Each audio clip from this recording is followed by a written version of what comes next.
الحمدللہ امیر المجاہدین نے ہماری جو ملک پاکستان کے عوام ہیں، جو چاہنے والے ملک پاکستان کے اور ملک پاکستان کی حفاظت کرنے والے ہیں اور پاکستان کی نظریاتی سرحدوں کی بھی حفاظت کرنے والے ہیں، الحمدللہ بابا جی نے کہا آپ اخلاص پیش کریں، ایماندار لوگوں کو پیش کریں تو لوگ پیسے رکھ کر روڈوں پہ چلے جائیں گے۔ تو اب بتائیں، ہم تو بے سر و سامانی کی حالت کے اندر، ہم تو میدان کے اندر آئے ہیں، ہم تو آئے ہیں کہ دکھانا چاہتے ہیں کہ جناب دیکھیں ہم بے سر و سامانی کی حالت کے اندر بھی الیکشن لڑ سکتے ہیں، آپ اخلاص پیش کریں، لوگ پیسے روڈوں پہ رکھ کے چلے جائیں گے۔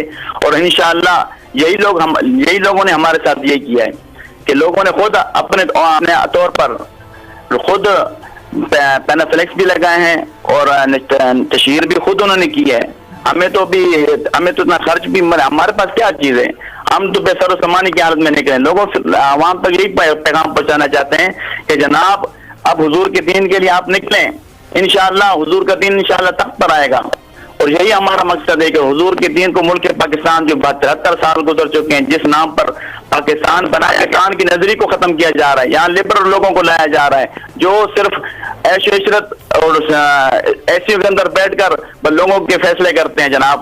تو ہم تو یہ چاہتے ہیں کہ لوگوں کے فیصلے ایسی کے اندر بیٹھ کر نہیں بلکہ لوگوں کے دہلیز کے اوپر جا کر فیصلے ان کے ہوں۔ تو ہم تو یہ نظام چاہتے ہیں تاکہ ہر ان کا حقوق ان کے گھر تک ملے۔ ہم تو یہ چاہتے ہیں کہ ملک پاکستان پورے عالم اسلام کا کی سربراہی کرے۔ ہم تو یہ چاہتے ہیں، ہم یہ چاہتے ہیں کہ ملک پاکستان تمام جتنے بھی مظلوم مسلمان ہیں ان کی حفاظت کرے، ان کے درد کے اندر شریک ہو۔ تو ہم تو یہ چاہتے ہیں۔ اچھا لیکن ہوا کیا، ایک آپ نے بڑا اچھا آپ نے بتایا کہ آپ کیا چاہتے ہیں۔ میں یہ اس لیے پوچھ رہا ہوں کہ بہت سارے لوگ، کیونکہ میڈیا پر، نیشنل میڈیا پر آپ کو بہت کم موقع دیا جاتا ہے، بلکہ نہ ہونے کے برابر ہے، خبریں بھی نہیں لگتی ہیں آپ کی، تو بیسیکلی یہ لوگ یہ جاننا چاہتے ہیں کہ آپ ایک پولیٹیکل پارٹی کے طور پر کوشش کر رہے ہیں، آپ نے بھی الیکشن لڑا، کچھ آپ نے اپنا بیان بھی کیا، تو جو آپ کا مینیفیسٹو ہے جسے ہم کہتے ہیں کہ منشور ہے آپ کا، اس کی جو آپ 2 3 4 جو بڑی بنیادی چیزیں ہیں اگر وہ آپ بیان کر سکیں تو اس سے لوگوں کو اندازہ ہو سکے کہ آپ اگر اسمبلیوں میں آ جاتے ہیں تو آپ کرنا کیا چاہتے ہیں پاکستان میں۔ ہمارا تو بہت سادہ سا ہے اصول دوستی، یعنی ہمارا تو بہت سادہ سا منشور ہے، اسلام، پاکستان اور عوام۔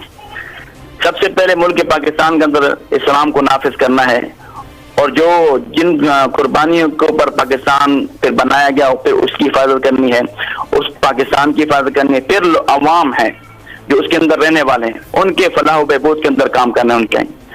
جب تک جس نظریے کے اوپر پاکستان بنائے اس کا نظریہ کوئی خراب کیا جا رہا ہے تو پھر تو پاکستان پھر عوام کی حیثیت نہیں ہے۔ اب جب آپ یہ بتائیں کہ اسمبلیوں کے اندر بیٹھ کر لوگوں نے ختم نبوت کے پٹاخے مارے، ناموس رسالت کے اوپر جس نے گستاخی کی آسیہ، اس کو جناب باعزت طور پر بری کیا گیا، یہاں سے بھیجا گیا۔ اب غازی ملک ممتاز حسین قادری کو یہاں پر شہید کیا گیا، تو بتائیں پھر اس اسمبلی کے اندر پھر اسلام کا نام لیوا پھر کہاں سے ثابت ہوں گے؟ اور یہ اسمبلیوں کے اندر ایک اور بات اگر آپ مفتی صاحب بیان کر سکیں، یہ کہا جاتا ہے کہ آپ کے جتھے ہیں، آپ اسلحہ بردار لوگ ہیں، آپ تشدد کرتے ہیں، آپ زبردستی اپنا جو چیزیں ہیں ان کو آپ امپلیمنٹ کروانے کی کوشش کرتے ہیں، آپ زبردستی یہ کرنے کی کوششیں کر رہے ہیں، یہ ایک بڑا الزام ہے آپ پر۔ جناب یہ تو ہم ثابت کر چکے ہیں کہ جناب ہم تو اسلحہ پاکستان اٹھانے کے روادار ہی نہیں، ہم تو ایک پتہ توڑنے کے روادار نہیں ہیں۔ اگر حکومت وقت ہمارے سے مذاکرات کرتی، ہم سے پوچھتی، جس طرح 16 فروری کو جب انہوں نے ہم سے کہا جناب ہمارے کچھ مسائل ہیں، تو ہم نے کہا ٹھیک ہے جناب اگر آپ کچھ مسائل ہیں تو ہم اس کے اوپر بات کر سکتے ہیں۔ تو ہم نے ان کے ساتھ بات کی اور پھر انہوں نے ٹائم بڑھایا، تو ہم نے کہا ٹھیک ہے جناب اگر ملک پاکستان کا مسئلہ ہے تو ہم ان کے اوپر انشاءاللہ ٹائم دینے کے لیے تیار ہیں۔ پھر اس کے بعد 20 اپریل کے حوالے سے بات ہوئی، تو اس کے اوپر آپ دیکھیں اصل تو ہم پاکستان کے حوالے سے کہا ہم تو اصل رکھتے نہیں ہیں، ہمارے پاس ایک چاقو بھی نہیں برآمد ہو سکتا۔ ہم تو کارکنان کو کہتے ہیں جناب یہ جتنی پولیس والے ہیں، جتنی بھی ایجنسیاں ہیں، فوج ہے، آرمی ہے، رینجر ہے، یہ ہمارے فوج ہیں، یہ ہماری پولیس والے ہیں، یہ ہمارے رینجر والے ہیں، تو ہم ان کی حفاظت، یہ ہمارے بھائی ہیں، انہوں نے ملک پاکستان کی حفاظت کرنی ہے. یہ سب عاشق رسول ہیں ہمارے.